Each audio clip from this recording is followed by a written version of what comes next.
Bonjour à tous, c'est Idriss, j'espère que vous allez bien. Aujourd'hui on se retrouve pour une vidéo de renforcement musculaire sur le bas du corps avec des haltères.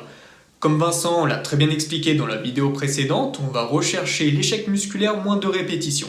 L'échec musculaire est atteint soit quand il y a dégradation de posture, ou alors que vous n'avez plus la force de continuer l'exercice. Travailler de cette façon va vous permettre d'atteindre une certaine intensité et de développer l'endurance et la force.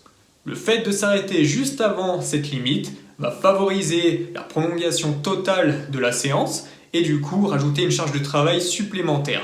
On part pour 5 exercices, 4 à 6 tours. Je vous souhaite bon courage et à bientôt.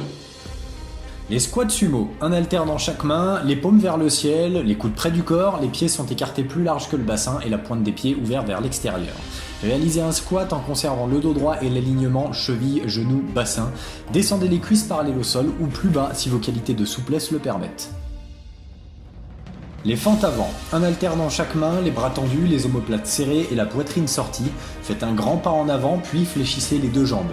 Les deux pieds restent toujours écartés de la largeur du bassin. Le genou arrière ne touche pas le sol. Le genou avant forme en position basse un angle d'environ 90 degrés. Les hip extensions en bilatéral, allongés sur le dos, les pieds à plat sur le sol, un haltère posé sur le bassin.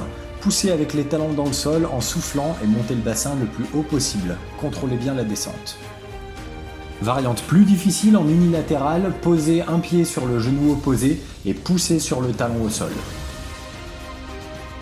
Le soulevé de terre roumain, un haltère dans chaque main posé sur l'avant des cuisses avec les paumes des mains tournées vers soi. La poitrine sortie, les omoplates serrées durant toute l'exécution. Conservez les genoux légèrement fléchis, poussez le bassin en arrière et le buste en avant en conservant le dos droit, puis soufflez sur la montée. Les flexions-extensions pour les mollets et le tibial antérieur, debout face à un mur, un haltère dans une main, décollez les talons et poussez sur l'avant du pied le plus haut possible en soufflant, puis contrôlez la descente. Ensuite, gardez un appui talon et relevez les orteils vers vous.